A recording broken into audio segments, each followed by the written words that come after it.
March 5th, 1811. 11:47 a.m., a ridge overlooking the Atlantic coast of Spain. Lieutenant General Sir Thomas Graham stood at the edge of catastrophe. Behind him, 4,800 British and Portuguese soldiers faced uphill towards 6,000 elite French troops commanded by one of Napoleon's most aggressive marshals. To his front, the Spanish army, supposedly his allies, was retreating in the opposite direction, abandoning him to certain annihilation. In 15 minutes, French infantry columns would crash into his exposed line. His men would be surrounded, cut off from escape, their backs to the sea. Every tactical manual said he should retreat immediately, but Graham saw something else. Something impossible. Something that would require his men to attack uphill against superior numbers, capture two of Napoleon's most sacred battle standards, the imperial eagles given personally by the emperor to his finest regiments, and break the spine of French power in southern Spain, all while abandoned by his allies, all while outnumbered, all while the world watched to see if Britain's small army could actually fight Napoleon's veterans toe-to-toe and win. He had perhaps 10 minutes to decide. Retreat meant safety, but strategic disaster. The entire Cadiz campaign would collapse, the Spanish government would fall, and Britain's credibility in the peninsula would evaporate. Attack meant probable death, but possible glory. Most commanders would have chosen survival. Graham chose attack. What happened in the next 90 minutes at a forgotten ridge called Barrosa became the most complete tactical victory British forces achieved in the entire Peninsular War. It was the first time in European history that British infantry captured French imperial eagles in open battle. It broke the myth of French invincibility that had paralyzed European armies for 15 years. It saved the Spanish provisional government, altered the trajectory of the Peninsular War, and demonstrated that Wellington's methods could defeat Napoleonic warfare at its finest. By the end of this story, you'll understand why this matters more than most battles twice its size, and why this astonishing victory has been somehow forgotten by everyone except military historians who study how impossible tactical situations can be reversed through audacity, timing, and the extraordinary courage of soldiers asked to do the impossible. But we can't just jump straight to that ridge. Without understanding the context of early 1811, the stakes of Barrosa, and why everyone expected the British to fail, this victory becomes just another colonial skirmish rather than what it actually was, a pivot point in the struggle for Europe. The situation in March 1811 was this. Napoleon Bonaparte controlled virtually all of continental Europe. The Third Coalition had been smashed at Austerlitz in 1805. Prussia was crushed at Jena-Auerstedt in 1806. Austria was humiliated at Wagram in 1809. Russia had made peace. The German states were puppet kingdoms. Italy was annexed. Holland was absorbed. Denmark was allied. Sweden was neutral. Poland was recreated as a French satellite. From the Atlantic to the borders of Russia, from the North Sea to the Mediterranean, Napoleon's empire was the largest since Rome. Only two powers still resisted: Britain, protected by the Royal Navy and the English Channel, and Spain, which had erupted into the most savage guerrilla war Europe had ever seen. The Peninsular War, which began in 1808 when Napoleon placed his brother Joseph on the Spanish throne, had become what Napoleon himself called his Spanish ulcer, a bleeding wound that drained 300,000 French troops, consumed vast resources, and could not be closed. But by 1811, even Spain seemed on the verge of collapse. The French controlled Madrid, Seville, and most major cities. Spanish regular armies had been repeatedly defeated. The provisional Spanish government, the Cortes, had fled to Cadiz, a fortified port city on a narrow peninsula jutting into the Atlantic. They were besieged there by 20,000 French troops under Marshal Claude Victor, one of Napoleon's most competent commanders. The siege had lasted since February 1810, over a year of grinding attrition. If Cadiz fell, organized Spanish resistance ended. The Cortes would dissolve. Joseph Bonaparte would be the legitimate king of a pacified Spain. Napoleon could withdraw 150,000 troops for use against Russia.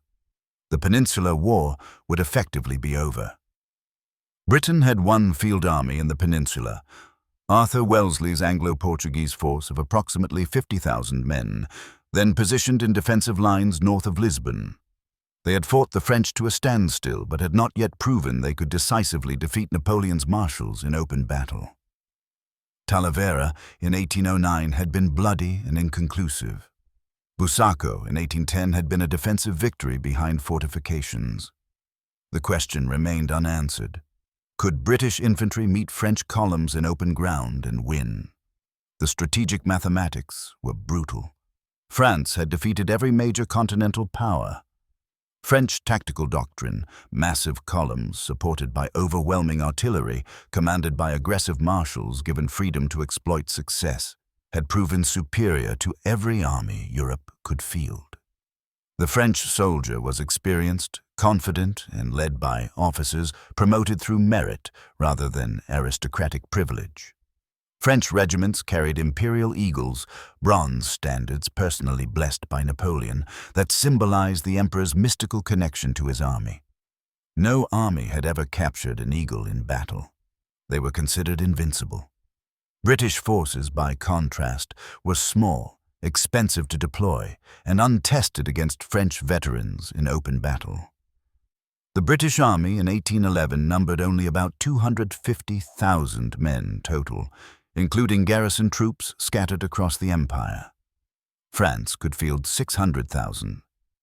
British infantry tactics were defensive, thin lines, disciplined volley, fire, and squares against cavalry.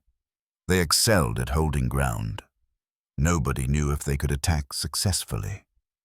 And the Spanish?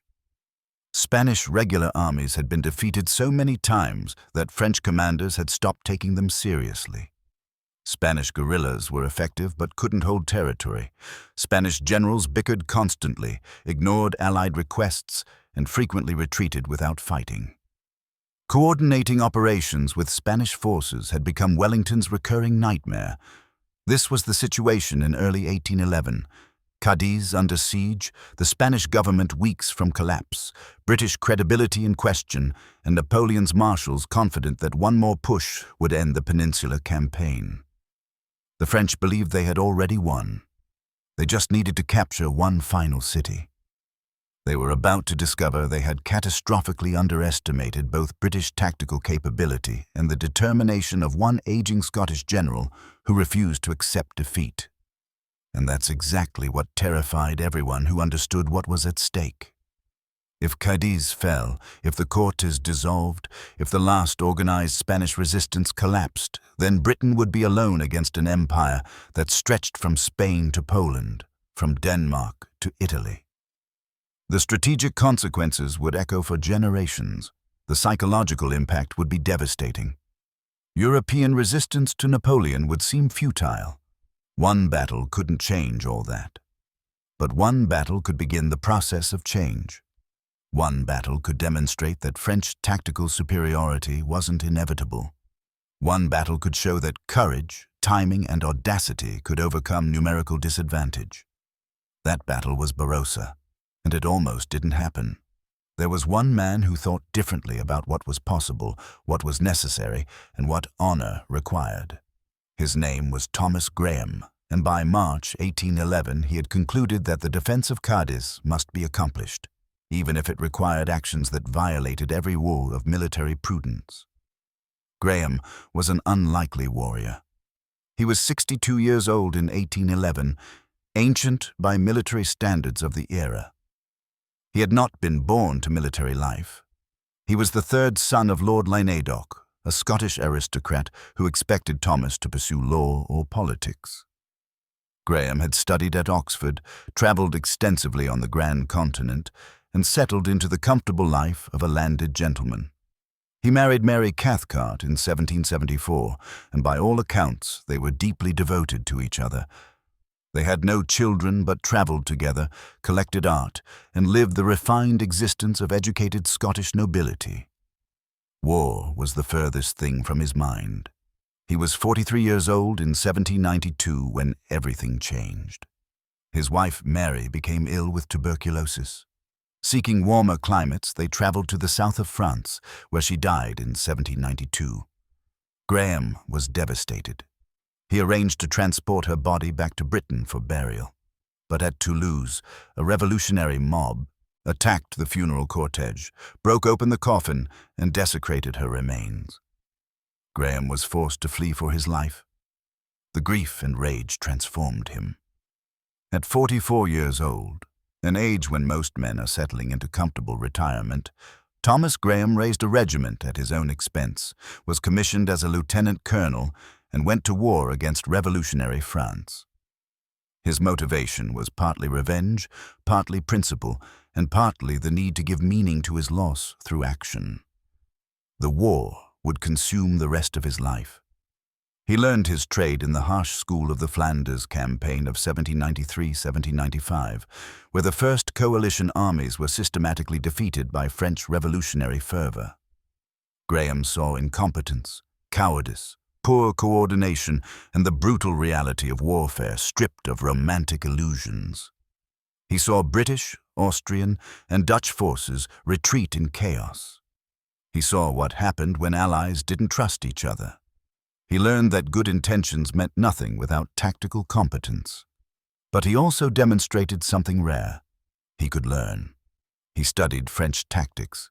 He observed what worked and what failed. He became known for careful preparation, attention to logistics, and genuine concern for his soldiers' welfare. Officers promoted through aristocratic privilege often treated soldiers as disposable assets. Graham, who had come to war through personal grief, understood that every casualty represented a family's loss. His men respected him for it. He served in the Mediterranean, the West Indies, and back in Europe. In 1809, at age 61, he commanded the British forces during the disastrous Walcheren expedition to Holland, an operation that achieved nothing while fever killed thousands. It was the kind of failure that destroys reputations, but Graham had performed competently with the resources given. Wellington noticed. When Wellington needed a reliable subordinate for the peninsula, he requested Graham. By 1810, Graham was in command of British forces at Cadiz, a mixed force of about 5,000 British and Portuguese troops supporting the Spanish defense. It was a diplomatic assignment more than a combat command. Keep the Spanish happy, defend the port. Don't start any international incidents. Let Wellington handle the real fighting in Portugal. Graham hated it. He was a combat commander given a garrison role. He watched the Spanish provisional government, the Cortes, bicker and debate while French artillery bombarded the city. He coordinated with Spanish generals who promised cooperation and then pursued their own agendas. He saw opportunities to strike at the French besiegers, but lacked authority to act without Spanish approval. And Spanish approval never came. The Spanish were fighting for their national survival, which made them both brave and suspicious. They feared that Britain would dominate them if they appeared too weak. They insisted on Spanish commanders having supreme authority in combined operations. They were fighting Napoleon's brother on Spanish soil. It was their war, their country, their honor. British officers were guests, no matter how much they contributed. Graham understood this intellectually. Emotionally, it drove him to fury.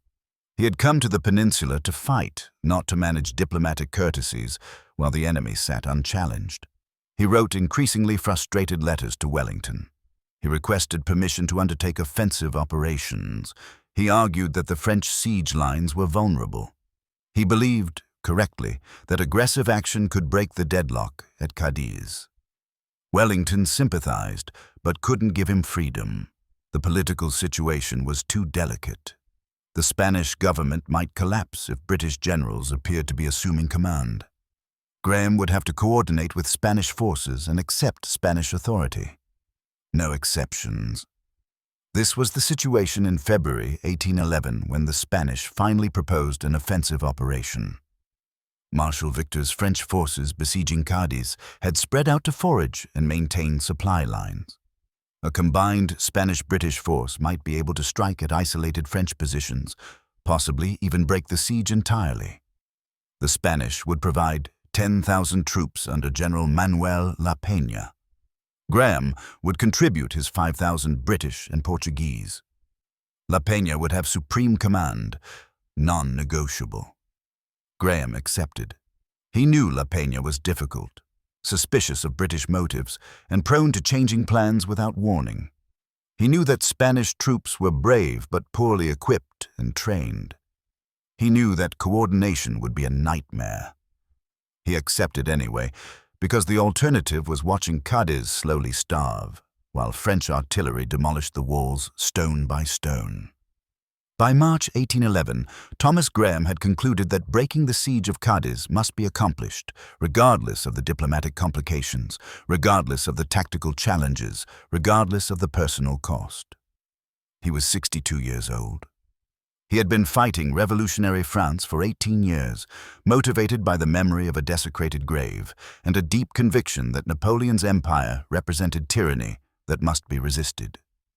He had learned patience, diplomacy, and the art of working with difficult allies. But he had also learned something else, that sometimes, at critical moments, individual decisions matter enormously. That audacity can overcome numerical disadvantage. That accepting impossible as an answer guarantees defeat. And that the greatest military sin is not aggression or even failure. It's the failure to act when action is necessary. He was about to prove all of that on a sandy ridge overlooking the Atlantic, in a battle that almost nobody remembers and that everyone should. The plan seemed straightforward on paper. Marshal Victor's French forces besieging Cadiz were dispersed across a wide perimeter. Intelligence suggested that a French division under General Ruffin, about 6,000 hussars men, was isolated at Chiclana, about 12 miles southeast of Cadiz.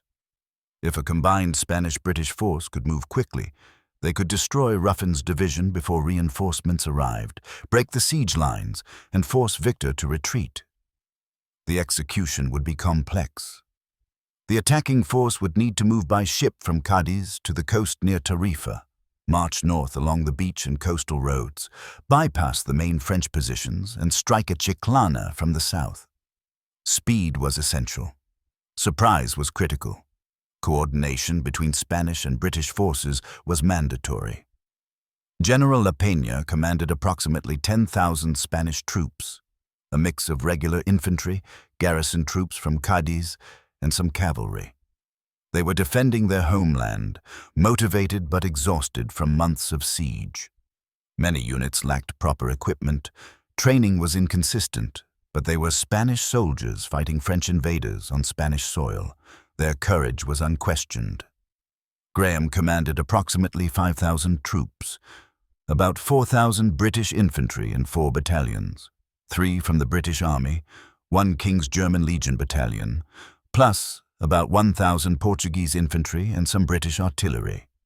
These were professional soldiers, well-trained, equipped with the finest muskets in Europe, the India pattern Brown Bess, and experienced in Wellington's tactical methods. They had fought at Talavera and other peninsular battles. They knew their trade. The combined force of 15,000 should be sufficient to destroy Ruffin's isolated 6,000, particularly with surprise and coordination. In theory, the expedition departed Cadiz by ship on March 3, 1811.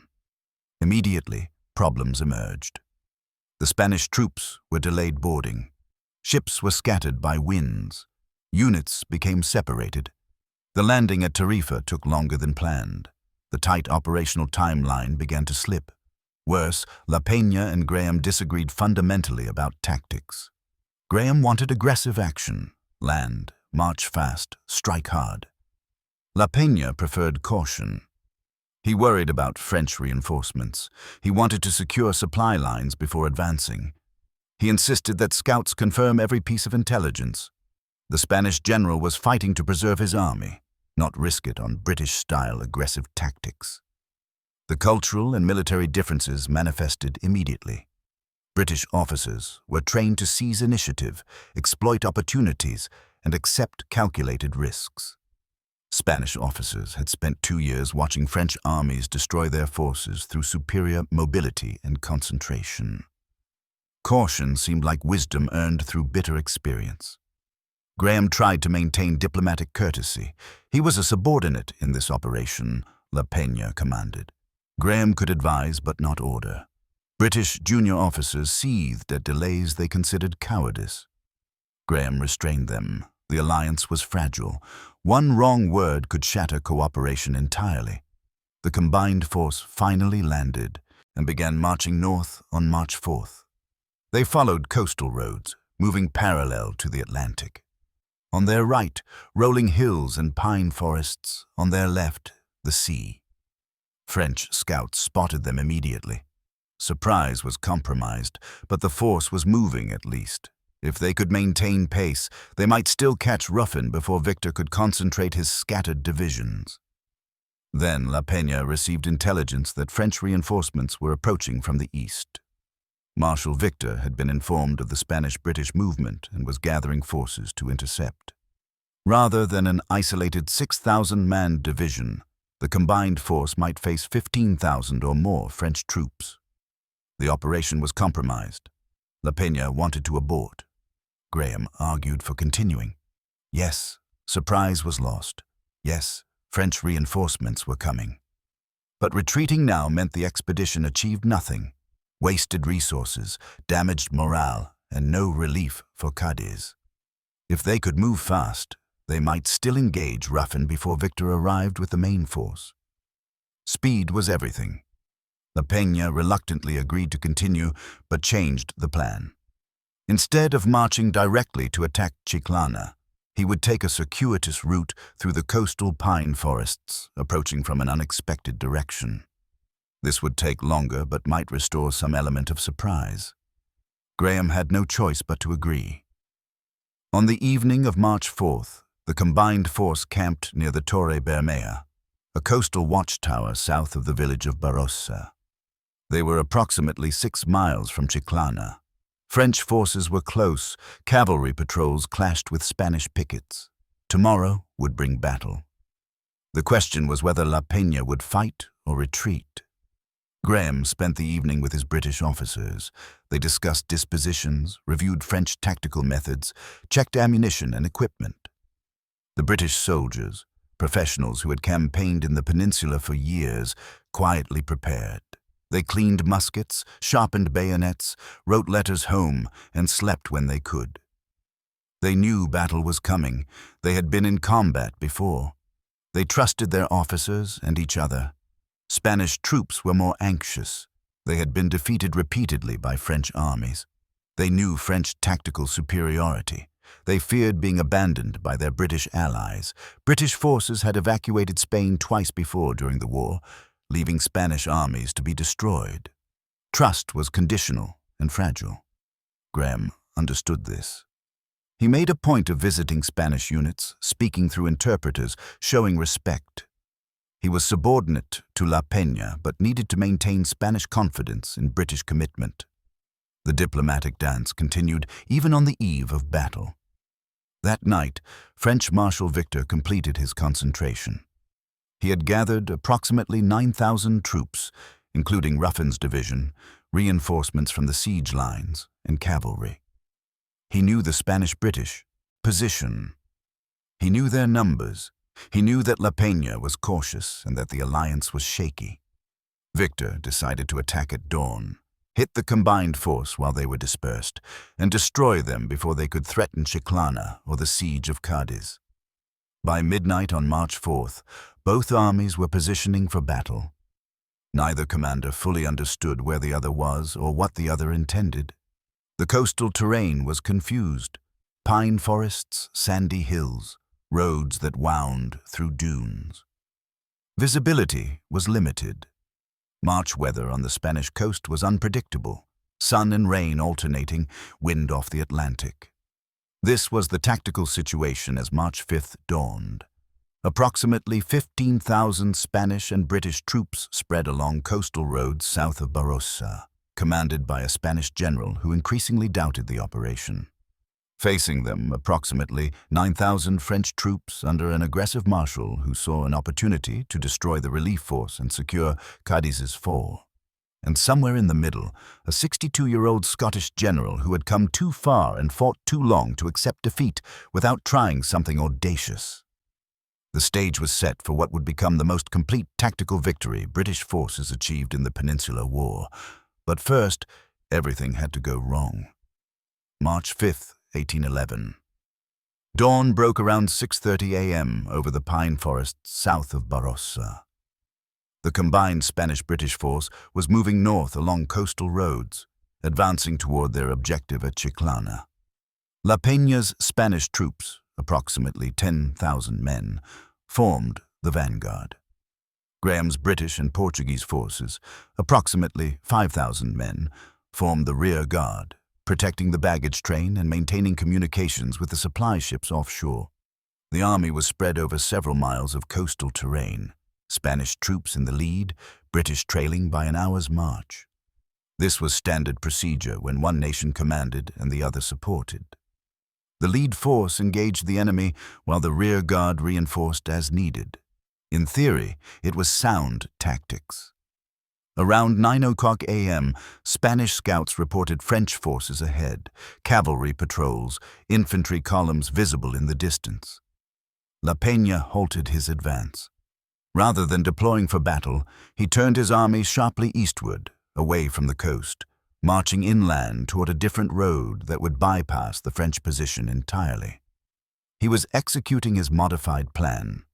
Avoid direct confrontation, circle through the forests, approach Chiclana from an unexpected angle. Graham, marching with the British rearguard several miles behind, received no notification. One moment his Spanish allies were ahead, advancing toward the objective. The next moment they had vanished into the forests, marching in a completely different direction. The British were suddenly isolated, alone on the coastal road, separated from the main Spanish force. This was catastrophic. Graham commanded 5,000 troops. La Peña commanded 10,000. The French had at least 9,000 converging on their position. If the armies weren't coordinated, both could be defeated separately. Graham sent urgent messages to La Peña. What was happening? Where was the Spanish army going? Should the British follow? No response came. La Peña had decided that British forces should remain on the coastal road as a diversion, while Spanish forces approached Chiclana by the inland route. He had not communicated this planned change to Graham. Whether through oversight, language barriers, or deliberate decision, the British commander was left ignorant of Spanish intentions. By 10:30 a.m., the tactical situation had deteriorated into chaos. Spanish forces were marching east through forested hills, increasingly distant from the British. Graham's forces were alone on the coastal road, exposed and vulnerable. French scouts had observed everything. Marshal Victor saw his opportunity immediately. The Allied force was divided. He could defeat them separately. Victor deployed his forces brilliantly. He sent approximately 3,000 troops to shadow the Spanish forces, keeping La Peña distracted and preventing Spanish reinforcement of the British. Then he concentrated his main striking force, approximately 6,000 troops under General Ruffin, the same division the Allies had originally intended to destroy, on the British rear guard. Ruffin would attack from the east, driving toward the coast, pinning the British against the sea with their backs to the Atlantic. The British would be surrounded, outnumbered, cut off from Spanish support, and annihilated. French forces began moving into position around 11:00 a.m. Ruffin's division advanced through the pine forests east of the British position, columns of infantry moving quickly along forest trails, cavalry screening their movements, artillery being positioned for the assault. They were targeting a low ridge overlooking the coastal road, Barrosa Ridge, named for a small tower and chapel at its southern end. This ridge was key terrain. It ran roughly north-south, parallel to the coast, rising about 150 feet above the surrounding flatlands. The ridge provided observation over the entire battlefield. Whoever controlled it could see everything, direct artillery fire, and coordinate movements. The British were strung out along the coastal road at the base of the ridge, completely exposed. Graham realized the danger around 11:15 a.m. His advance scouts reported French infantry emerging from the forests to the east, moving toward the ridge. If the French seized that high ground, they would have a commanding position over the British line. French artillery on the ridge could bombard British forces at will. French infantry could attack downhill with overwhelming advantage. Graham made a snap decision: seize the ridge first. He ordered his lead British units to abandon the coastal road and climb the ridge slopes immediately. The race was on. Could British forces reach the ridge top before French columns arrived? The 87th Regiment, Royal Irish Fusiliers, commanded by Lieutenant Colonel William Gough, led the climb. They were light infantry, trained for rapid movement in difficult terrain. Behind them came the 28th Regiment, North Gloucestershire, the 67th Regiment, South Hampshire, and the 9th Portuguese Infantry. Approximately 4,000 infantry scrambling up sandy slopes covered in scrub brush, racing to reach the ridge crest before 6,000 French troops seized it. They won the race. Barely. British forces reached the ridge top first, but only minutes before French columns emerged from the forests below. There was no time to form defensive positions, no time to dig in or prepare. The British infantry deployed in line formation along the ridge crest, 2 ranks deep, standard British tactics, approximately 800 yards of front. They were exposed, visible, and utterly alone. Graham positioned himself on the ridge, surveying the tactical situation. To his east, French columns were forming up for assault. Dense formations of infantry, flags flying, drums beating, officers shouting commands. He could see their numbers clearly now, at least 6,000 men, possibly more.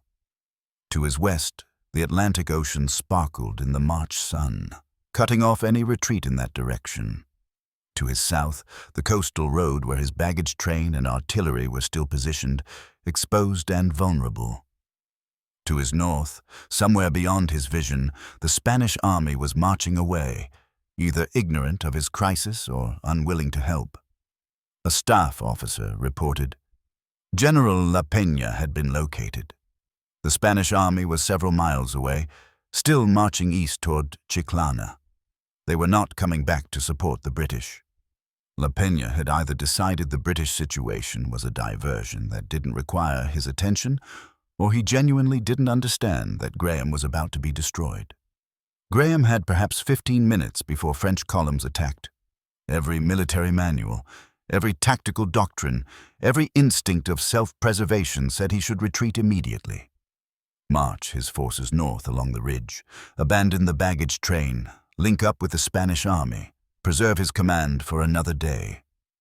A fighting retreat was still possible. In 15 minutes it wouldn't be. But retreat meant disaster. The entire Cadiz operation would collapse. The Spanish government would conclude that British support was unreliable. The French would trumpet yet another victory over British forces. Wellington's credibility would be damaged. The momentum in the peninsula would swing decisively to France, and 6,000 veteran French troops would remain intact to continue the siege of Cadiz. Graham was 62 years old. He had been fighting France for 18 years. He had lost his wife to French revolutionary violence. He had watched incompetent commanders sacrifice armies through timidity. He had been given a subordinate command in this operation specifically because he was reliable, steady, and wouldn't cause diplomatic problems. Every rational calculation said retreat. But Thomas Graham looked at those French columns forming for assault, looked at his British infantry deployed in thin lines along the ridge, and made a decision that violated every rule of military prudence. He wouldn't retreat. He would attack. Attack uphill? No. The French were at the base of the ridge. He was at the top. Attack downhill then? Exactly.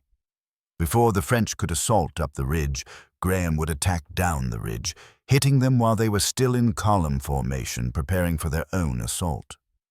He would seize the initiative, use surprise and audacity to offset numerical disadvantage, and rely on British discipline and volley fire to break French morale. It was insane.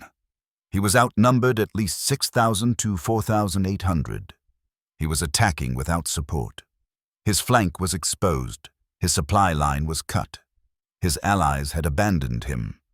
French tactical doctrine was specifically designed to absorb and defeat frontal attacks through depth, mass, and reserves. This should result in British forces being chewed up and destroyed. Graham didn't care. He had concluded that the defense of Cadiz required this battle to be won, and that audacity could overcome numerical disadvantage. He would attack immediately, before French commanders fully realized what was happening, before French forces could deploy optimally, before reinforcements arrived. He issued orders rapidly. The 87th Regiment would attack down the ridge's eastern slope toward the main French force. The 28th Regiment would support. The 67th Regiment would extend the line southward. Portuguese infantry would guard the flank. Artillery, if they could manhandle guns up the ridge in time, would provide fire support. The attack would go in at noon. No delays, no waiting for Spanish support that wasn't coming, no reconnaissance to confirm enemy positions, just immediate, violent, downhill assault into the teeth of a French force that outnumbered them. British officers received their orders with a mix of disbelief and grim acceptance. This was suicide, but if General Graham was ordering it, he must have a plan.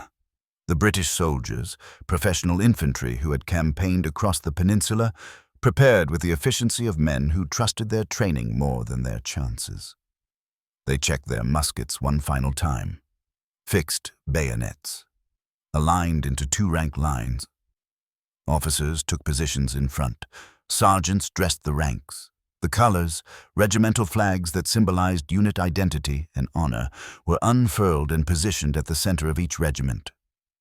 At 11:47 a.m., 3 minutes before noon, Thomas Graham gave the order that would either save or destroy his command, alter the trajectory of the Peninsular War, and capture the first French Imperial Eagles ever taken by British forces in open battle. The army will advance. The 87th Regiment stepped forward first, approximately 7:40. Men in two ranks, stretched across about 150 yards of front, moving down the eastern slope of Barrosa Ridge toward the French columns forming up at its base. The slope was moderate, not steep, but enough to accelerate movement, enough to make stopping difficult once momentum built. Sandy soil covered in scrub brush and scattered pines. The Atlantic wind carried the smell of salt and gunpowder. The French saw them coming immediately, a British regiment in line formation descending the ridge, exactly the frontal attack that French tactical doctrine was designed to crush. French officers shouted commands. Drums beat the pas de charge, the aggressive rhythm that signaled French assault formations. Infantry columns began shifting from march columns into attack columns, dense formations of men designed to provide mass, depth, and shock. Here's what made French columns so effective. They concentrated force at the point of impact. A British line was 2 ranks deep, maximum firepower but minimal depth. If the line broke anywhere, the entire formation could collapse. A French column was typically 20 to 30 ranks deep, less firepower but enormous momentum. If a column hit a line, it could punch through by sheer weight of men. And French columns were packed with veterans who had conquered most of Europe. They knew their business. General Ruffin commanded the French forces at the base of Barrosa Ridge. His division included some of the finest regiments in Napoleon's army: the 8th Line Infantry, the 54th Line Infantry, and the 24th Line Infantry. These were not garrison troops or conscripts. They were veteran battalions that had fought at Austerlitz, Jena, and Wagram. They carried imperial eagles, the sacred standards given personally by Napoleon to his most distinguished units. Each eagle was a bronze statue mounted on a blue standard, blessed by the emperor himself, representing the mystical bond between Napoleon and his soldiers. Losing an eagle was considered the ultimate disgrace. It had never happened in open battle. Ruffin deployed his forces methodically. The 8th Line Infantry formed the main assault column, approximately 200 men in dense formation. The 54th Line Infantry formed parallel to them, another 1,200 men. Behind them, the 24th Line Infantry provided reserve and depth, another 1,000 men. Additional infantry battalions extended the French line to the south. Artillery was being manhandled into position, though there wasn't time to deploy optimally before the British assault arrived. French cavalry, dragoons, and chasseurs held the flanks, ready to exploit any breakthrough. The French expected the British line to stop at musket range, approximately 100 yards, and exchange volleys. This was the standard European engagement. Lines face each other, fire at close range, and whoever breaks first loses. The French had advantages in this scenario. Their depth meant they could sustain losses longer. Their morale was bolstered by years. A victory, and their reserves could reinforce any threatened section. But Graham wasn't following the standard playbook. The 87th Regiment kept advancing. They didn't stop at 100 yards. They came on in silence. No cheering, no shouting, just the disciplined tramp of boots, the jingle of equipment, and the snap of flags in the wind. British officers walked ahead of their companies, swords drawn, backs straight, as if leading men onto a parade ground rather than into point-blank musket fire. At 80 yards, French officers began shouting orders to fire. But French columns had a critical weakness. Only the front ranks could fire. All the men behind them were just bodies, unable to use their muskets. A French column 30 ranks deep could only fire with its first 2 or 3 ranks. Perhaps 120 men out of 1,200 could actually engage. The rest provided weight and psychological impact, but couldn't shoot. British lines, by contrast, were only 2 ranks deep, but stretched wide. Every man could fire. A British battalion of 740 men in line could deliver a volley of 740 muskets. Firepower per yard of front favored the British enormously. At 60 yards, the first French volley erupted. Smoke blossomed along the front of the 8th Line Infantry's column. Musket balls buzzed through the air like angry hornets. Men in the 87th Regiment stumbled and fell. A lieutenant went down, shot through the chest. A sergeant collapsed, legs shattered. The British line wavered, but didn't stop. Officers shouted, "Close up! Dress ranks!" The men stepped over their fallen comrades and kept advancing. At 50 yards, British officers raised their swords. "Present!" The entire British line swung their muskets up in perfect unison. 740 barrels aimed at the dense mass of French infantry. The column provided an enormous target. You couldn't miss, even if you tried. Every British musket was loaded with a standard cartridge, a 75 caliber lead ball and 3 buckshot. At 50 yards, that pattern of projectiles was devastating. "Fire!" The British volley crashed out like a physical blow. Smoke obscured the entire ridgeline. The sound was a single sharp crack, not individual shots, but one unified detonation. In 2 seconds, 740 muskets fired, sending approximately 3,700 projectiles into the front ranks of the French column. The effect was catastrophic. The front of the 8th Line Infantry's column disintegrated. Men fell in heaps. Officers tumbled from their horses. The regimental color-bearer went down, the eagle standard tilting as he fell. The men behind surged forward, climbing over the bodies of their comrades, trying to maintain formation. But the momentum was broken. The front ranks were shredded. The psychological impact was immense. British soldiers immediately began reloading. Bite cartridge, pour powder down barrel, ram ball and paper, prime pan, cock hammer. A well-trained British infantryman could fire 3 to 4 rounds per minute. The best could do 5. They had perhaps 15 seconds before the French recovered and returned fire. Graham, watching from the ridge crest, saw his opportunity. The French column was staggered, but not broken. If he gave them time to recover, their numerical superiority would tell. He needed to press the advantage immediately. "Fix bayonets! Charge!" The order rippled down the British line. 700 men surged forward, bayonets extended, suddenly moving at a run. They covered the final 50 yards in seconds. The French column, reeling from the volley, tried to reform. French officers screamed at their men to stand firm, to present bayonets, to receive the charge in square formation. But column to square was a complex maneuver requiring time and space. They had neither. The British line hit the French column like a wave hitting a seawall, but instead of shattering, the wave pushed through. British bayonets plunged into the French ranks. Men fought hand to hand, clubbing with muskets, stabbing with bayonets, punching and kicking in desperate close combat. The French, packed tightly in column formation, couldn't maneuver. Men in the rear ranks couldn't help. The British, in line formation, could bring every man to bear. Sergeant Patrick Masterson of the 87th Regiment was in the front rank when they hit the column. He later described it. "We came on them fast and hard. They didn't expect the charge, thought we'd stand and trade shots. When we hit with bayonets, they broke. Just broke. Brave men. But they couldn't fight in that mob. We pushed straight through." The 8th Line Infantry's column began fragmenting. The rear ranks, seeing the front ranks being butchered, started backing away. French officers tried to hold them. A French colonel grabbed the Imperial Eagle standard from the fallen color-bearer and waved it high, shouting for the regiment to rally around the sacred emblem. For a moment it worked. Men saw the eagle and stopped retreating, began reforming. Then Sergeant Masterson and 3 privates reached the French colonel. They later said they didn't even realize it was an eagle at first. Just saw an enemy officer with a flag who needed to be stopped. They clubbed him to the ground with musket butts, grabbed the standard, and realized they were holding one of Napoleon's personal Imperial Eagles.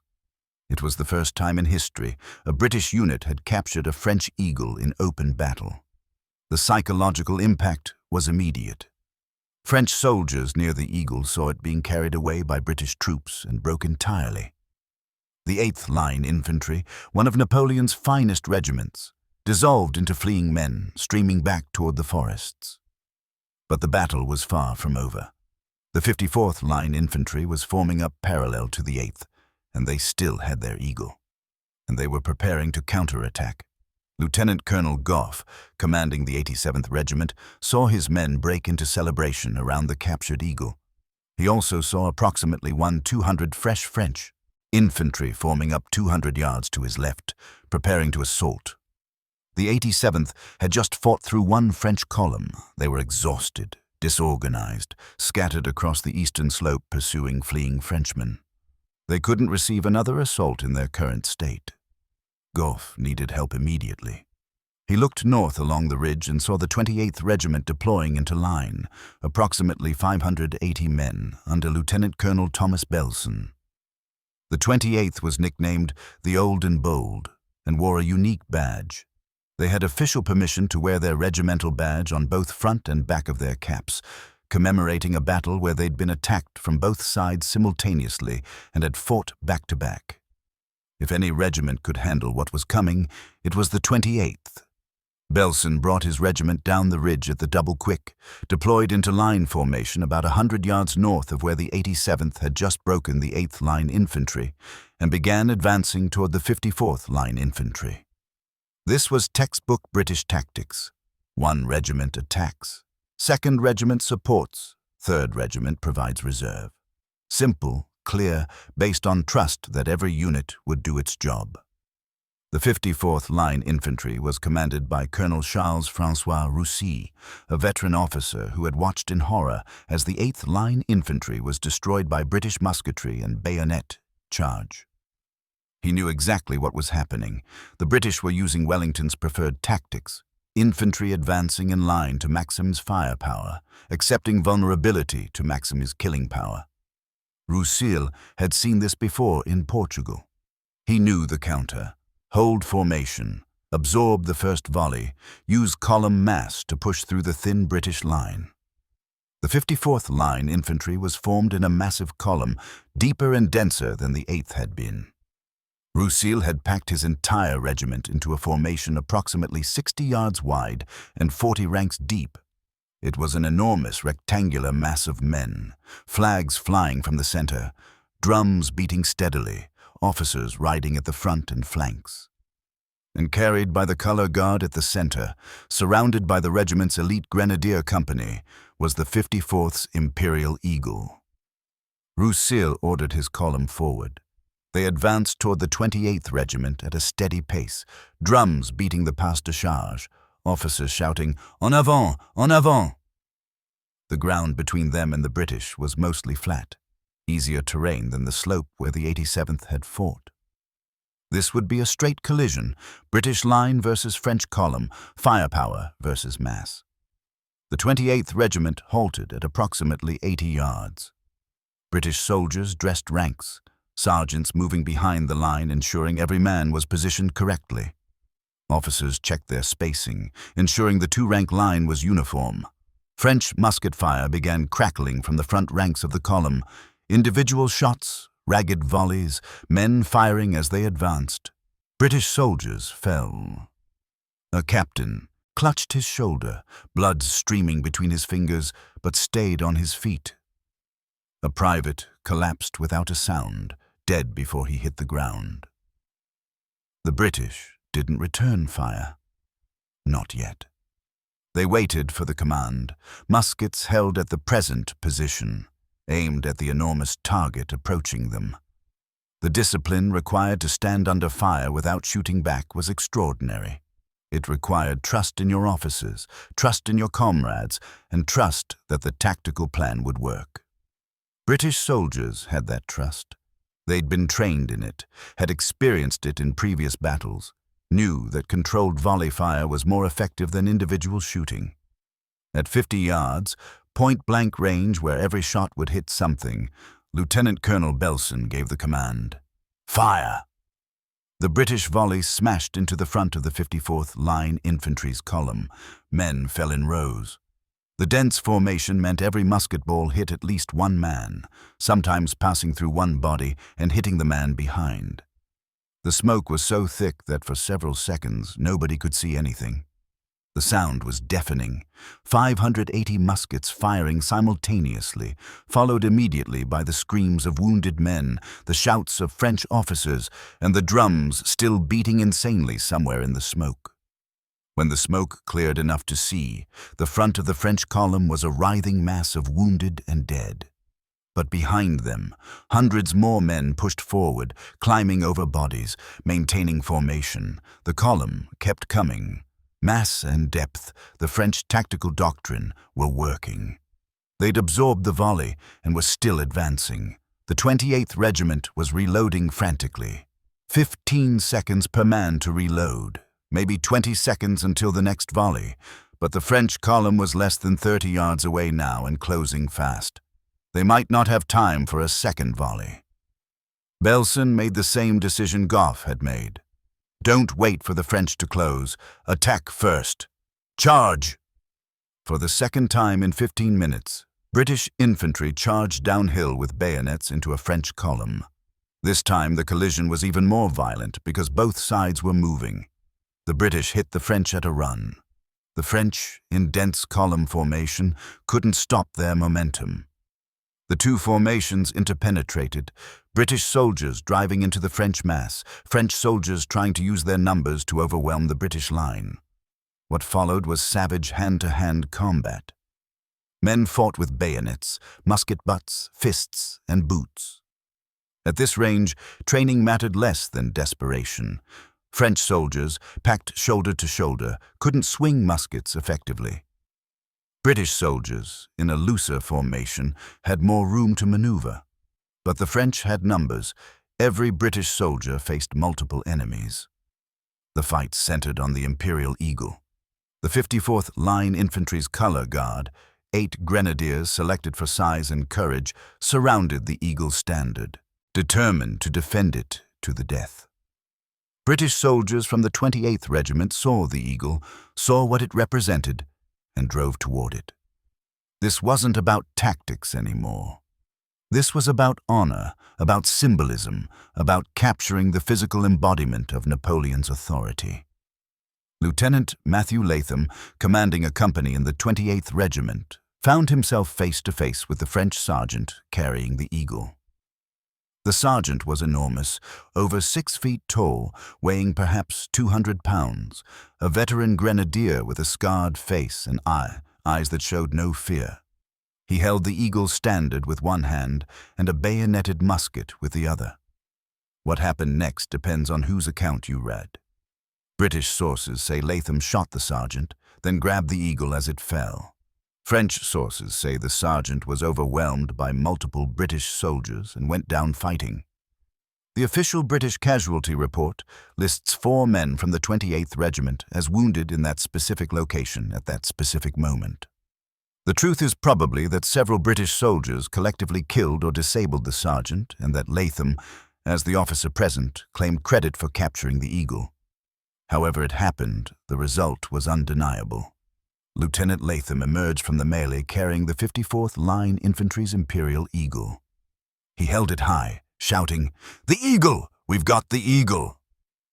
The effect on French morale was catastrophic. Seeing their sacred standard in enemy hands broke the 54th Line Infantry's cohesion. Soldiers who had fought bravely seconds before suddenly lost heart. The column formation disintegrated. Men began streaming rearward, away from the British bayonets, away from the impossible sight of their eagle being carried off by enemy soldiers. Lieutenant Colonel Belson, seeing the French collapse, ordered the 28th Regiment to pursue. British infantry, exhausted and bloodied but triumphant, chased the fleeing French down the eastern slopes and into the pine forests beyond. The pursuit was brief. Belson didn't want his men scattered and vulnerable to counterattack.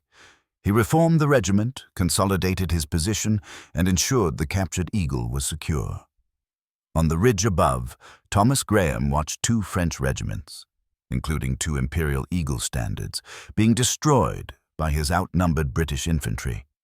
He had committed approximately 1,300 men, the 87th and 28th Regiments combined, against approximately 2,400 French infantry, the 8th and 54th Line Infantry, and had achieved complete victory. 2 eagles captured, 2 regiments shattered, French dead and wounded littering the slopes. But the battle wasn't over. General Ruffin still had approximately 3,500 troops uncommitted, the 24th Line Infantry and supporting battalions. He was reforming for a counterattack. And from the north, French cavalry was approaching, dragoons and chasseurs, possibly 400 horsemen, looking to exploit any weakness in the British line. Graham's forces were exhausted, disorganized, and exposed. They'd won the initial engagement, but were now vulnerable. If French forces counterattacked with coordination, they could still destroy the isolated British force. Graham needed to consolidate his position immediately. He ordered the 67th Regiment and Portuguese infantry to form defensive lines on the ridge crest. The 87th and 28th Regiments were pulled back from the eastern slopes to reform. British artillery, 3 guns that had been manhandled up the ridge during the initial fighting, were positioned to cover the most likely French approach routes. Wounded were collected and carried to the rear. The captured eagles were secured and sent to the rear with guards. Graham wasn't going to risk losing them to a French counterattack. The 2 eagles captured at Barrosa were the first Imperial Eagles ever taken by British forces. They represented not just tactical victory, but symbolic triumph, proof that Napoleon's armies could be beaten, that French tactical superiority wasn't inevitable, that British infantry could meet the best French regiments in open battle and win. The psychological impact would resonate across Europe. But that was for later. Right now, Graham needed to survive the next hour. General Ruffin was a competent, experienced French commander who had fought in multiple Napoleonic campaigns. He had just watched 2 of his veteran regiments destroyed by British infantry.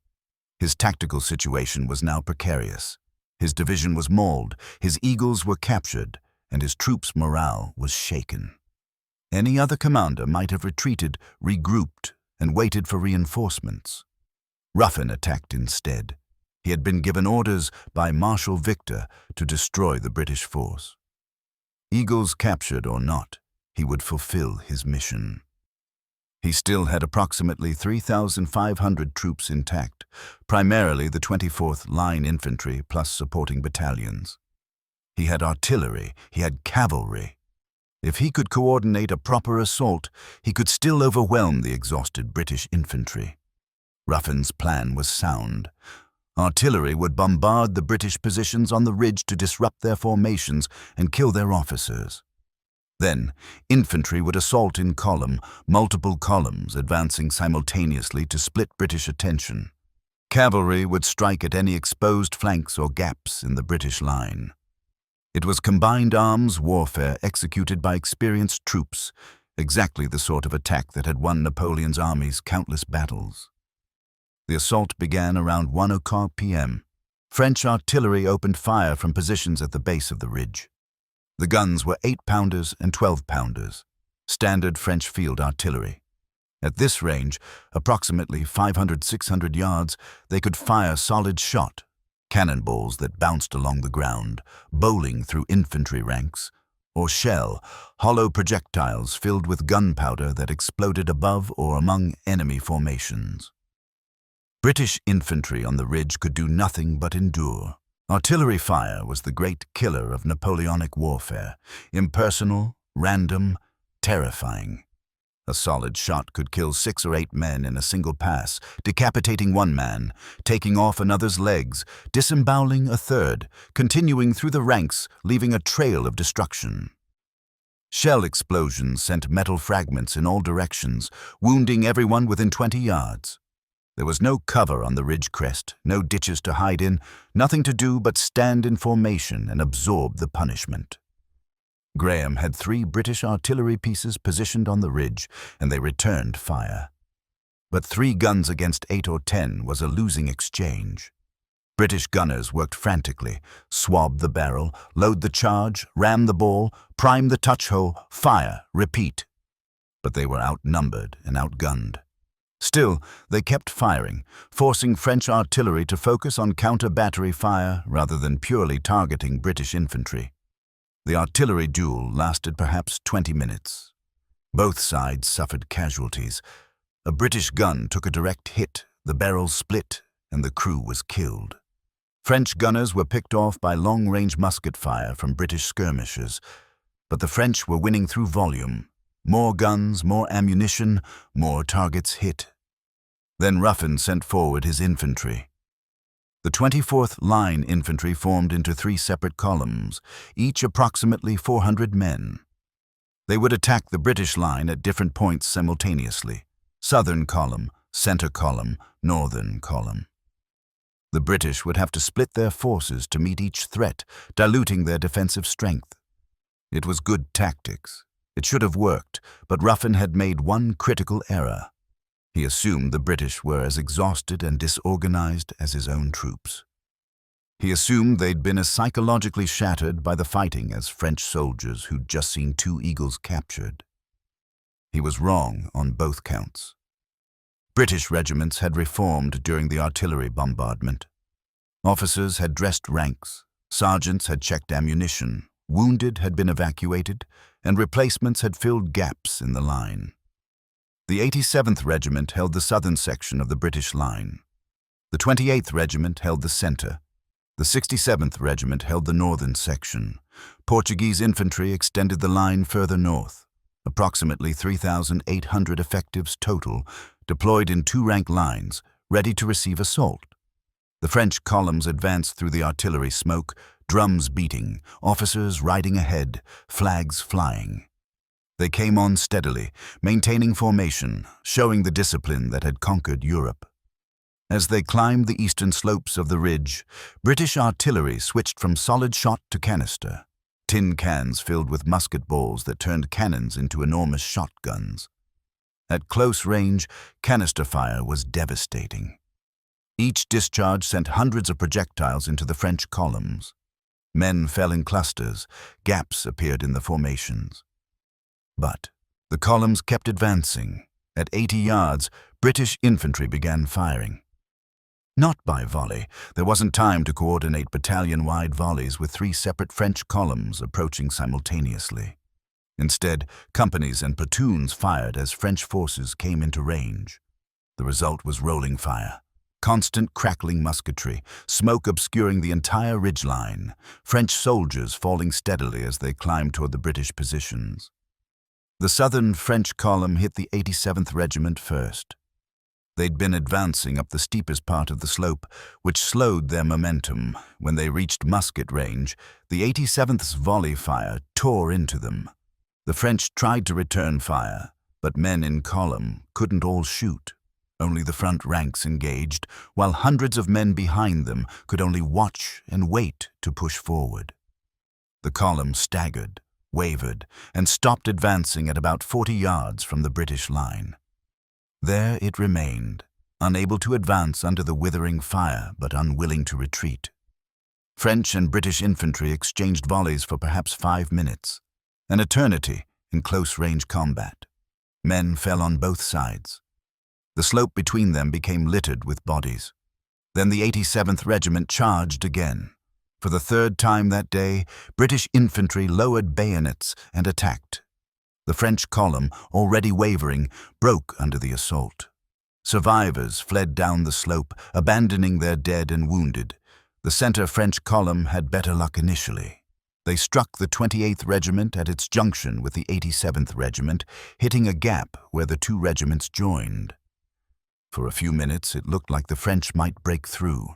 The column's mass pushed into the gap, widening it, threatening to split the British line. Lieutenant Colonel Belson, commanding the 28th Regiment, saw the danger immediately.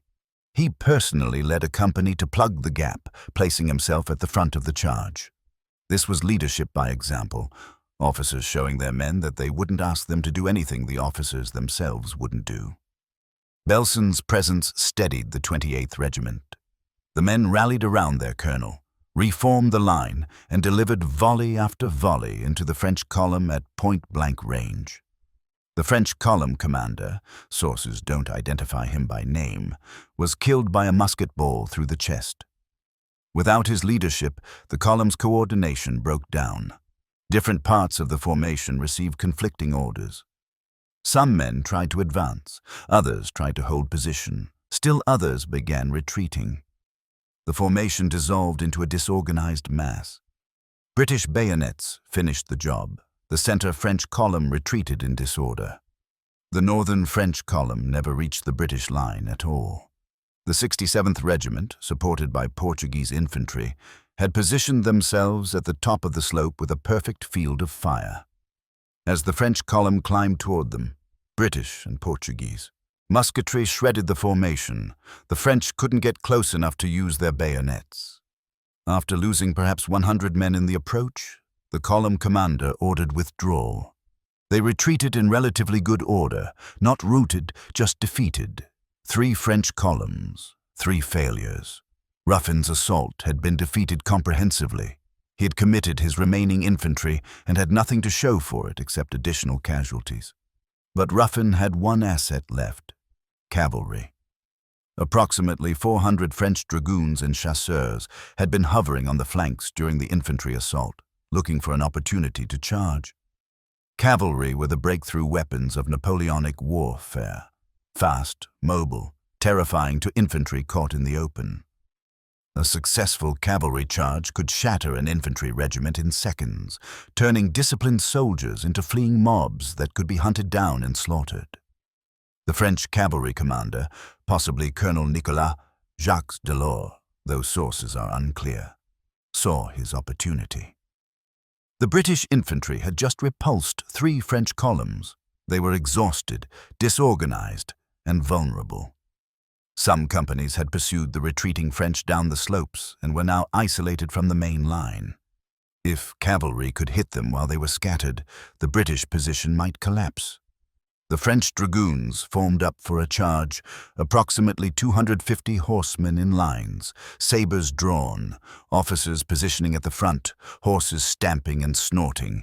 They would attack the southern end of the British line where the 87th Regiment had pursued French infantry furthest down the slopes. Graham saw the cavalry forming and immediately understood the danger. Infantry caught in the open by cavalry were dead men.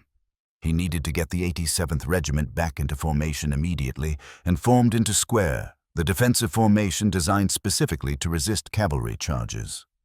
He sent riders galloping toward the 87th Regiment with urgent orders. "Reform! Form square! Cavalry approaching!" The message reached Lieutenant Colonel Gough, who began shouting commands to his scattered companies. British infantry began running back up the slopes toward the ridge crest, abandoning their pursuit of French infantry, racing to form defensive squares before the dragoons hit them. British square formation was simple but effective. Infantry formed into a hollow rectangle, 4 ranks deep on each side, bayonets pointing outward like a hedgehog's spines. Cavalry couldn't break a properly formed square. Horses wouldn't charge into a wall of bayonets. But forming square required time and space. The 87th Regiment's companies were scattered across 200 yards of slope, running uphill, exhausted from repeated combat. They had perhaps 2 minutes to form square before the French dragoons hit them. They made it. Barely. The 87th Regiment consolidated into 2 squares on the southern part of the ridge, bayonets presented, officers and colors at the center, soldiers breathing hard but ready. The 28th Regiment formed additional squares to the north, providing mutual support. Portuguese infantry formed on the flanks. Within 3 minutes, the entire British line had transitioned from line formation to square formation. The French dragoons charged. They came on at a gallop, hooves thundering, sabers raised, shouting, "Vive l'Empereur!" It was a terrifying sight. Hundreds of horsemen approaching at full speed, the ground shaking from their charge, death approaching at 20 miles per hour. The squares held. British soldiers in the front ranks knelt with bayonets braced against the ground, creating an impenetrable hedge of steel. Soldiers in the rear ranks fired muskets over their heads, shooting into the approaching cavalry. Horses were hit and tumbled, throwing their riders. Dragoons who reached the squares couldn't penetrate. The horses refused to charge into the bayonets. The cavalry swirled around the squares, slashing at bayonets with sabers, firing pistols into the formations, but couldn't break through. One dragoon officer, his name is lost to history, rode straight at the southern square of the 87th Regiment, apparently attempting to leap his horse over the formation. It was an act of incredible courage or incredible stupidity.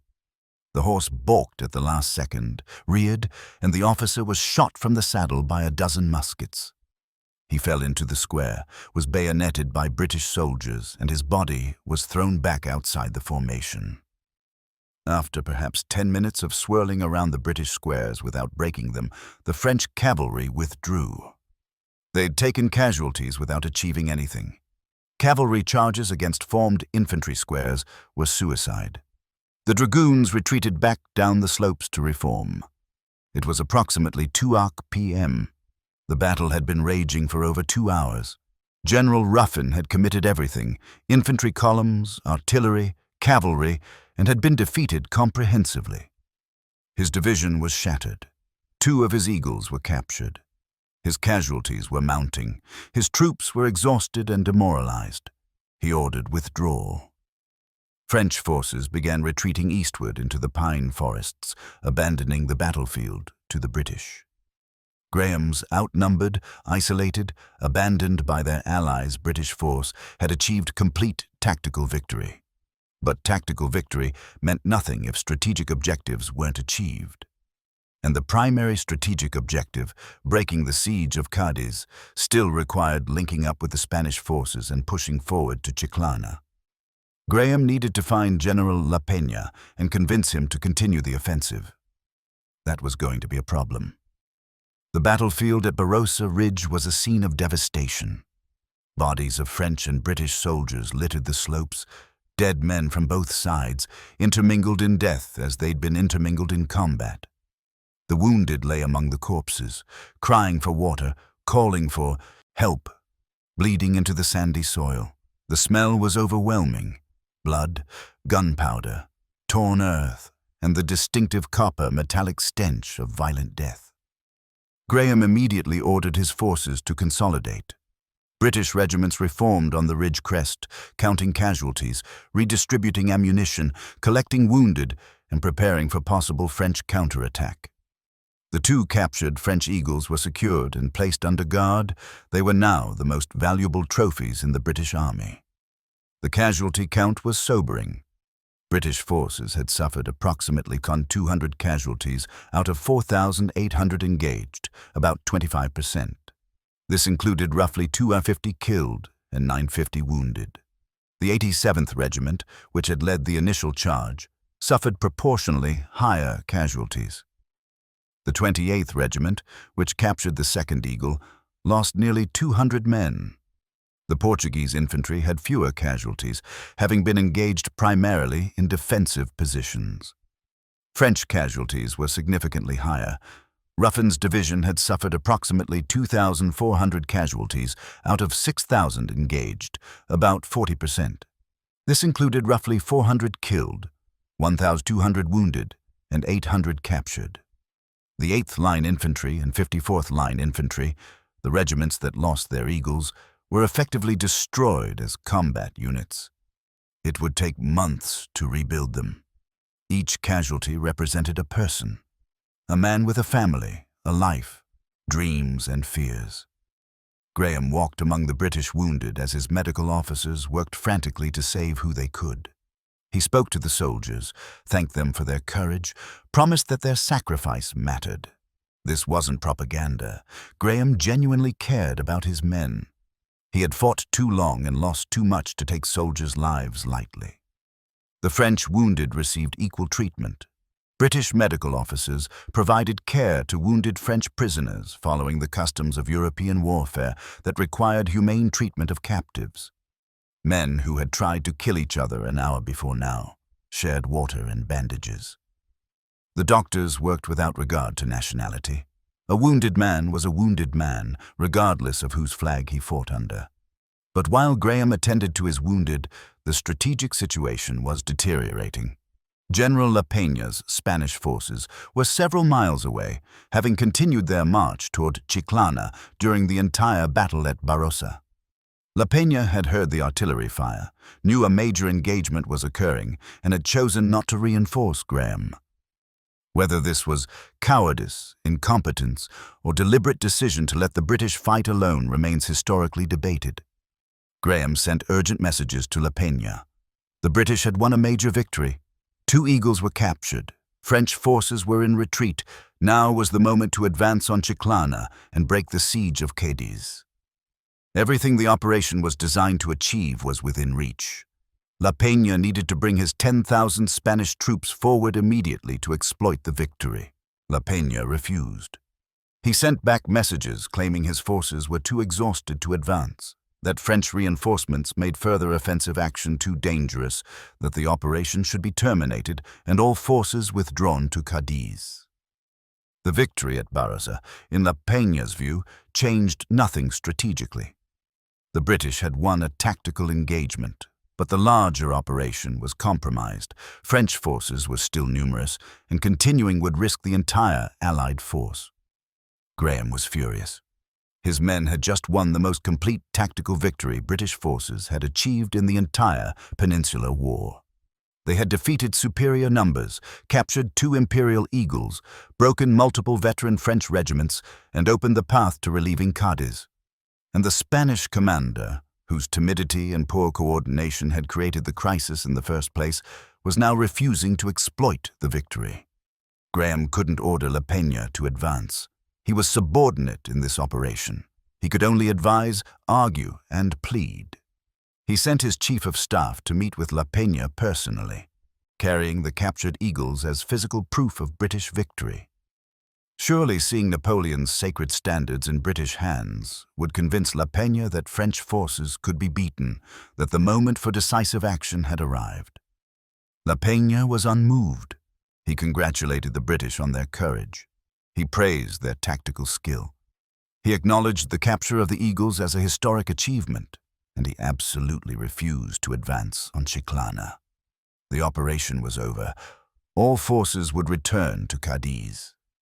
This was the moment when tactical victory became strategic frustration. Barrosa had proven that British infantry could defeat French columns in open battle. It had demonstrated that French tactical superiority wasn't inevitable. It had captured the first Imperial Eagles ever taken by British forces. And none of it mattered strategically because the Allied commander refused to exploit the victory. The combined Spanish-British force withdrew to Cadiz on March 6th. The French remained in their siege positions. Chiclana was not captured. The siege continued. Operationally, nothing had changed. Cadiz remained under blockade, the Spanish government remained vulnerable, and Marshal Victor's forces remained intact despite the mauling Ruffin's division had received. Wellington, commanding British forces in Portugal, received news of Barrosa with mixed emotions. He was delighted that British infantry had proven they could defeat French columns in open battle. The capture of the Eagles was enormously significant, psychological proof that Napoleon's armies weren't invincible. Wellington ensured that news of Barrosa spread across Europe. British newspapers celebrated the victory. The captured Eagles were sent to England and presented to the Prince Regent, who ordered them displayed publicly. Barrosa became a propaganda triumph, but Wellington was also frustrated that the victory hadn't been exploited. He wrote to Graham expressing pride in the tactical achievement while criticizing the Spanish for failing to capitalize on British sacrifice. Wellington understood what Graham had accomplished, a template for defeating French tactical doctrine that Wellington himself would employ repeatedly in future battles. But he also understood that wars aren't won by individual tactical victories. They're won by sustained strategic pressure that eventually breaks enemy will and capacity to resist. Barrosa provided the template. It proved the concept. It demonstrated that British methods worked against Napoleon's best troops. But it didn't change the strategic situation at Cadiz immediately. That would take time.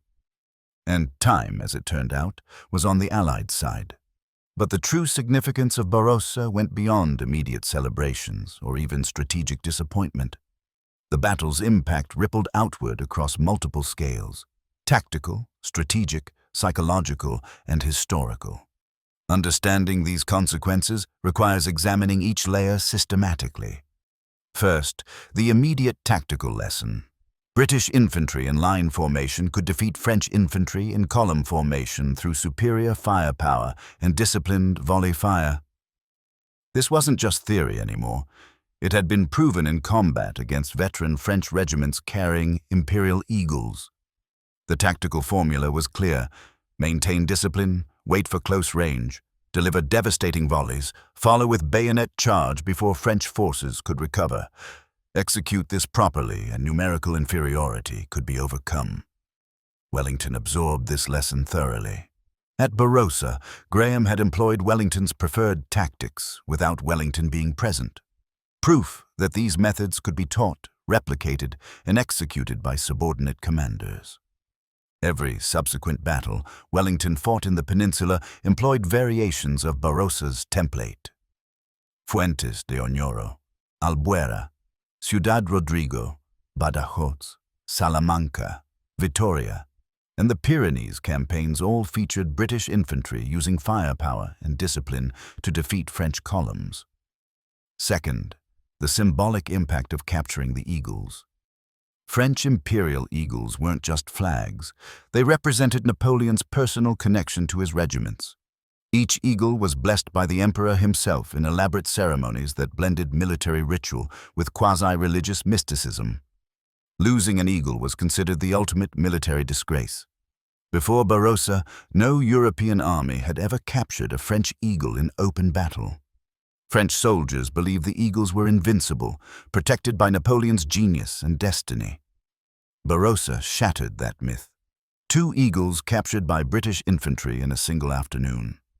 The psychological impact across Europe was immense. If French eagles could be captured, then French armies could be beaten. If British infantry could take Napoleon's sacred standards, then Napoleon himself wasn't invincible. The myth of French invincibility, built over 15 years of uninterrupted victory, began to crack. Third, the impact on British military confidence. Before Barrosa, there was genuine uncertainty about whether British infantry could defeat French veterans in open battle. Britain's army was small, expensive, and untested in major European campaigns. Talavera had been bloody and inconclusive. Busaco had been defensive. British tactical doctrine, thin lines maximizing firepower, was innovative but unproven against Napoleon's massed columns. Barrosa proved it worked. British soldiers knew they could beat French regulars toe-to-toe. British officers knew their tactical methods were superior to French column attacks. British politicians knew that their investment in Wellington's Peninsular Army was justified. This confidence permeated every subsequent campaign. British infantry at Waterloo 4 years later fought with absolute conviction that they could defeat any French formation that came at them. That confidence was born at Barrosa.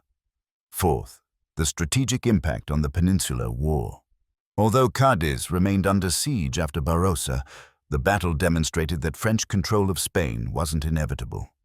Spanish provisional government, which had been considering capitulation in March 1811, decided to continue resistance after seeing British forces defeat French regulars. The Cortes remained in Cadiz, continued functioning as Spain's legitimate government, and sustained the political framework for Spanish resistance.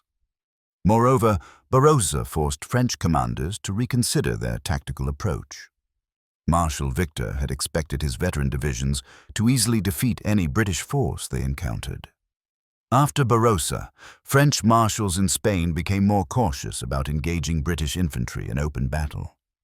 This caution slowed French operations, gave Wellington more room to maneuver, and gradually shifted initiative to Allied forces.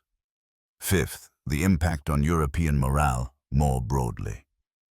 In 1811, Napoleon controlled virtually all of Europe.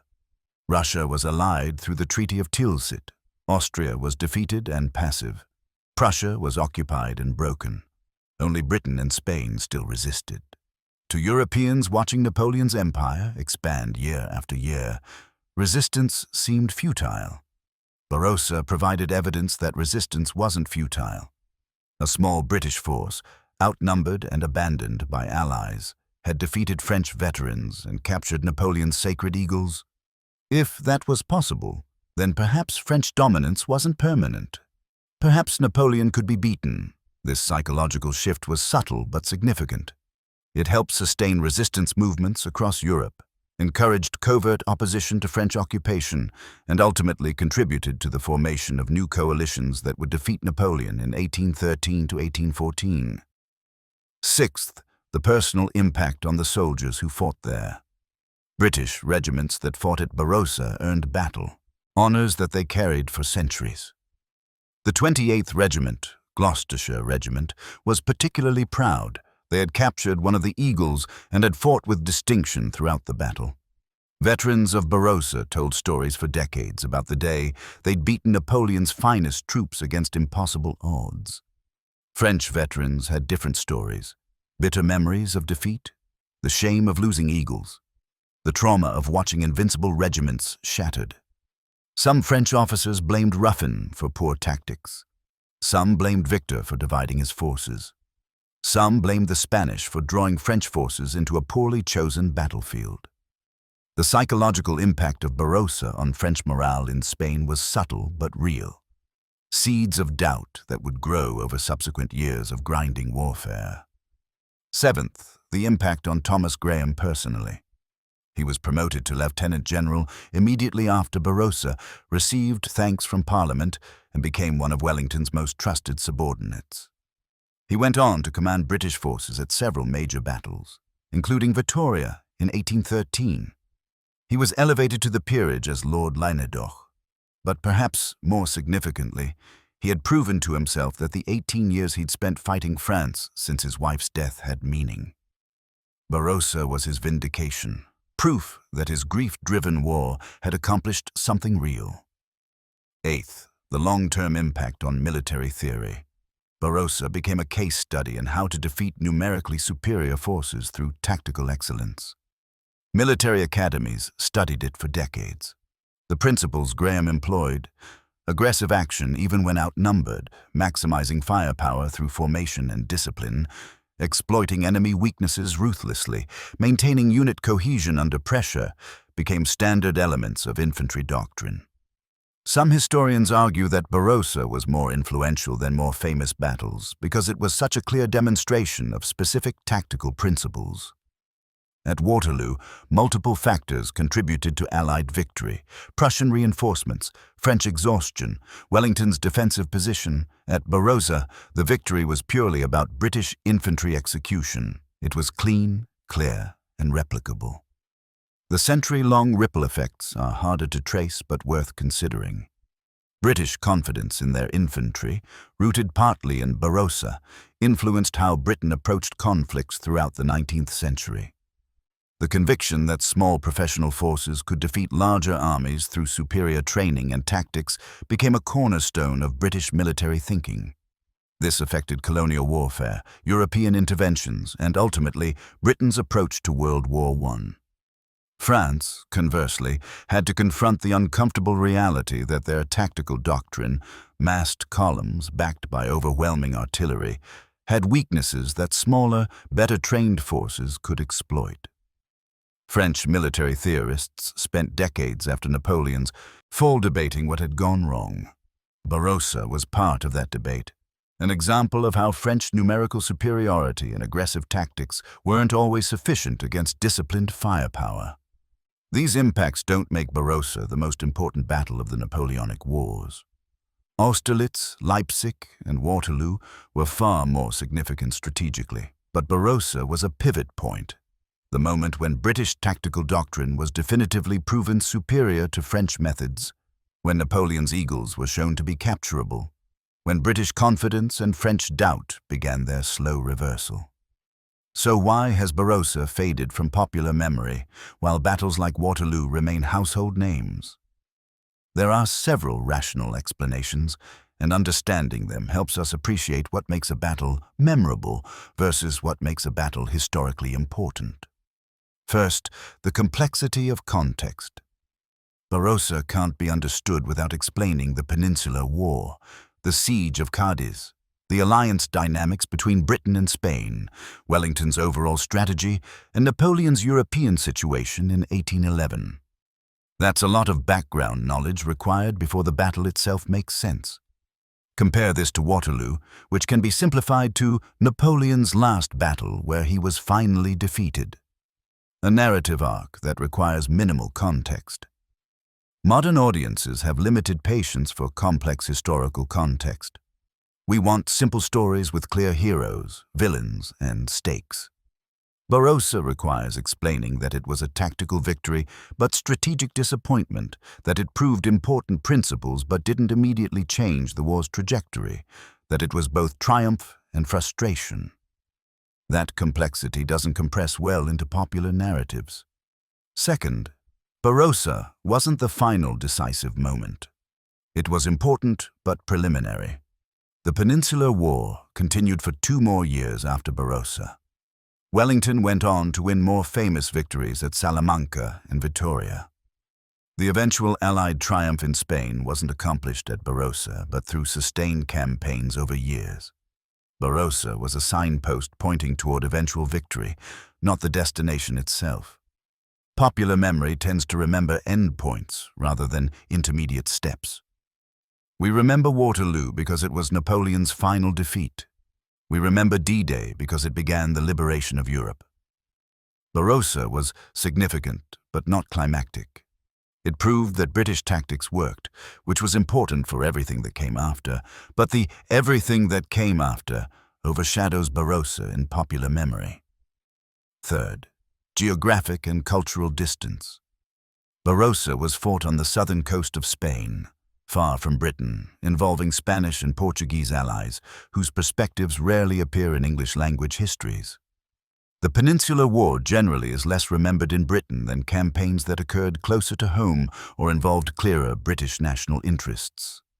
Spain's guerrilla war against French occupation is central to Spanish national memory, but peripheral to British memory. American audiences are even more removed. The Peninsular War coincided with the War of 1812 between America and Britain. From an American perspective, Britain was the enemy during this period. There's little cultural incentive for Americans to celebrate British victories in Spain. European audiences outside Spain and Britain have their own national narratives about the Napoleonic period that rarely include Barrosa. Fourth, Barrosa was overshadowed by Waterloo. 4 years after Barrosa, Wellington commanded Allied forces at Waterloo, where Napoleon was definitively defeated. Waterloo captured public imagination. It was Napoleon's last battle, the culmination of 23 years of European warfare, a clear, decisive victory that ended an era. British regiments that fought at both Barrosa and Waterloo emphasized Waterloo when telling their regimental histories because Waterloo was more famous. The 2 captured eagles from Barrosa were eventually displayed alongside eagles captured at Waterloo. In British public consciousness, all captured eagles became associated with Waterloo because that was the more famous battle. The specific story of Barrosa, British infantry charging uphill, sergeants grabbing eagle standards from French colonels, the desperate close combat, was absorbed into the general narrative of Wellington's victories rather than remaining distinct. Fifth, political controversy obscured military achievement. The failure to exploit Barrosa's tactical victory became a political embarrassment. British politicians blamed Spanish commanders for timidity. Spanish politicians blamed British commanders for insubordination. Neither side wanted to draw attention to an operation that succeeded tactically but failed strategically. It was easier to quietly move on than to publicly celebrate a complicated semi-success. Wellington himself contributed to this. He praised Graham's tactical execution but was furious at La Peña's failure to capitalize. In his dispatches and later writings, Wellington focused more on systemic problems of Allied coordination than on celebrating Barrosa's specific achievements. This was strategically wise. Wellington needed Spanish cooperation and couldn't afford to publicly blame Spanish commanders, but it meant Barrosa received less attention than other peninsular battles. Sixth, changing scales of warfare diminished Barrosa's perceived significance. As the Napoleonic Wars progressed, battles grew larger. Barrosa involved about 15,000 Allied troops fighting 9,000 French, a significant engagement in 1811 but small compared to later battles. Leipzig in 1813 involved over 500,000 troops. Waterloo involved about 200,000. In retrospect, Barrosa seemed like a minor skirmish, but this judgment mistakes size for significance. Barrosa's importance wasn't the number of troops engaged, but what those troops proved about tactical doctrine. Small-scale engagements can be historically crucial if they demonstrate principles that apply at larger scales. Barrosa did exactly that. It was the laboratory that proved Wellington's tactical theories worked in practice. Seventh, the absence of dramatic personality conflict diminished popular appeal.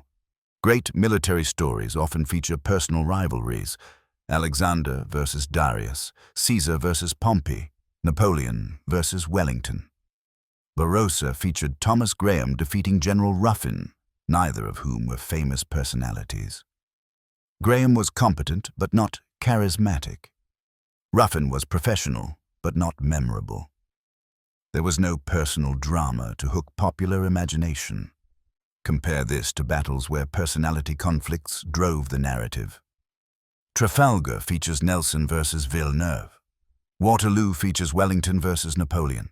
These personal rivalries make the battles feel like dramatic confrontations between great men. Barrosa lacks that element. It was professional soldiers executing tactics rather than titans clashing. Despite these factors, military historians have never forgotten Barrosa. Professional military education includes it as a case study in tactical excellence under adverse conditions. British regimental histories celebrate it. Spanish historians recognize it as crucial to sustaining Spanish resistance in 1811. The battle appears in every comprehensive history of the Peninsular War. It just doesn't appear in popular consciousness. This disconnect, historically important but popularly forgotten, raises questions about how societies remember warfare. We tend to remember battles that fit clear narratives. decisive moments, famous commanders, clear victories with immediate consequences. Battles that demonstrate important principles but lack narrative clarity fade from popular memory even while remaining professionally significant. Barrosa deserves better. It deserves to be remembered alongside Waterloo and Trafalgar as a defining moment in Britain's struggle against Napoleonic France. It deserves recognition for being the first battle where British forces captured French imperial eagles, breaking the myth of French invincibility. It deserves appreciation for demonstrating tactical principles that won the Peninsular War and contributed to Napoleon's eventual defeat. Most importantly, it deserves to be remembered for the courage of the soldiers who fought there. British, Portuguese, and French alike.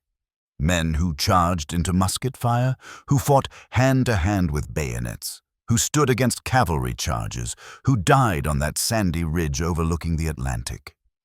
Each of them was as courageous as soldiers at more famous battles. Their achievement was as real. Their sacrifice was as meaningful. In the end, Barrosa deserves to be remembered not just for what happened, but for what it teaches us about military effectiveness, institutional learning, and the nature of courage under impossible circumstances. Remember the day when 4,800 British and Portuguese soldiers, abandoned by their allies, outnumbered by veteran French troops, positioned with their backs to the sea, were given the option to retreat to safety. Remember that they chose to attack instead, charging downhill into superior numbers, relying on discipline and firepower to overcome mass and momentum. Remember the sergeants who grabbed French eagle standards from dying colonels, taking Napoleon's sacred symbols as war prizes while surrounded by enemies. Remember the colonels who led bayonet charges personally, placing themselves at maximum danger to inspire their men. Remember the privates who stood in square formation while French cavalry swirled around them, trusting that their comrades would hold, that the formation would protect them, that courage and cohesion would triumph over chaos. Remember the French soldiers, too, equally courageous even in defeat. They fought for their emperor, their regiments, their honor. They charged uphill into British volleys. They defended their eagles to the death. They maintained formation even when their formations were being shredded. Courage isn't defined by which side wins. It's defined by how men conduct themselves when death is immediate and escape is possible. Remember that sometimes at critical moments, individual decisions matter enormously. Thomas Graham's decision to attack rather than retreat changed the trajectory of the Peninsular War. It didn't win the war that afternoon. Wars aren't won in single battles. But it demonstrated that French tactical superiority wasn't inevitable. That British methods could work, that courage and audacity could overcome numerical disadvantage. Every subsequent British victory in the peninsula was built partly on lessons learned at Barrosa. Remember that technological superiority and numerical advantage don't guarantee victory. The French had more soldiers, equally good weapons, better strategic position, and 15 years of nearly unbroken victories to reinforce their confidence. They lost because British forces executed better tactics, maintained better discipline, and demonstrated better operational coordination. Quality can defeat quantity if the quality is high enough and the execution is precise enough. Remember that institutional learning matters. The British Army in 1811 was learning how to fight Napoleonic warfare. They'd lost battles in 1808 to 1809. They'd been evacuated from Spain twice. But they learned from failures, adapted their tactics, improved their training, and developed doctrine that could defeat French methods. Barrosa was the culmination of that learning process, the moment when theory became proven practice. Remember that alliances are complicated, and success requires working through difficulties rather than avoiding them. Graham was subordinate to a Spanish commander he didn't trust, coordinating with troops whose capabilities he doubted, pursuing objectives that required cooperation between nations with different strategic interests. He made it work not by demanding command, but by proving through action that British forces could be relied upon. That diplomatic skill mattered as much as tactical skill. Remember that wars are won not by individual battles, but by sustained campaigns that gradually shift the balance of power. Barrosa was important, but not decisive. The Peninsular War continued for 2 more years. Wellington fought multiple major battles after Barrosa. The eventual Allied victory came from accumulating successes, not from one dramatic triumph, but each success built on previous successes. Barrosa was a foundation stone for everything that came after. Remember that soldiers fighting in forgotten battles showed the same courage as soldiers fighting in famous ones. The men who fought at Barrosa were no less brave than those who fought at Waterloo. Their tactical situation was arguably more desperate. Their victory was just as real. The fact that popular memory has forgotten them doesn't diminish what they accomplished or the courage they showed. And remember, finally, that sometimes the most important historical events are those that prove principles rather than decide outcomes. Barrosa didn't end the Peninsular War. It didn't destroy Napoleon's empire. It didn't even break the siege of Cadiz immediately. But it proved that British infantry could defeat French columns in open battle. It proved that Napoleon's eagles could be captured. It proved that French tactical superiority wasn't inevitable. Those proofs mattered enormously for everything that followed. March 5th, 1811. A forgotten ridge on the southern coast of Spain, a 62-year-old Scottish general who refused to accept the rational choice of retreat. British and Portuguese soldiers who charged into superior numbers with nothing but their discipline, their courage, and their trust in each other. French veterans who fought courageously, even in defeat. 2 captured eagles that proved Napoleon's armies could be beaten. And a tactical victory that demonstrated principles that would eventually help defeat the largest empire Europe had seen since Rome. This is our history, and it's worth remembering. Not because Barrosa was the most important battle of the Napoleonic Wars. It wasn't. Not because it decided the war's outcome. It didn't. But because it demonstrated that sometimes, when everything seems impossible, courage and discipline and audacity can achieve what prudence and caution cannot. That at critical moments, individual decisions matter. That myths of invincibility can be broken. That small professional forces executing excellent tactics can defeat larger forces, relying on numerical superiority. Those lessons remain relevant. The specific circumstances of early 19th century European warfare have passed into history. But the principles Barrosa demonstrated, that quality beats quantity when quality is high enough, that discipline enables courage, that audacity can overcome numerical disadvantage, that institutional learning matters, that sustained campaigns rather than individual battles win wars, those principles endure. We remember Waterloo because it was Napoleon's last battle. We should remember Barrosa because it was the battle that proved Napoleon could be defeated. One is famous because it was final. The other should be famous because it was foundational. Both matter. Both deserve remembrance.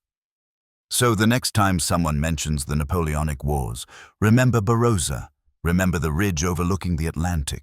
Remember Thomas Graham choosing attack over retreat. Remember British infantry charging downhill into French columns. Remember the sergeants grabbing eagle standards while surrounded by enemies. Remember the courage of men who fought against impossible odds and won anyway. Remember that this happened. Remember that it mattered. Remember that we can learn from it even now, more than 2 centuries later.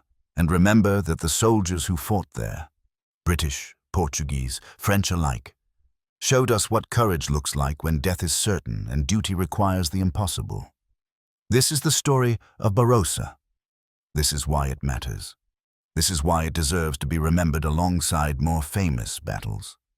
Not because it was the biggest or bloodiest or most decisive, but because it was the moment when everything changed, when British forces proved they could beat Napoleon's veterans, when French invincibility was broken, when the long road to Allied victory truly began. Remember Barrosa.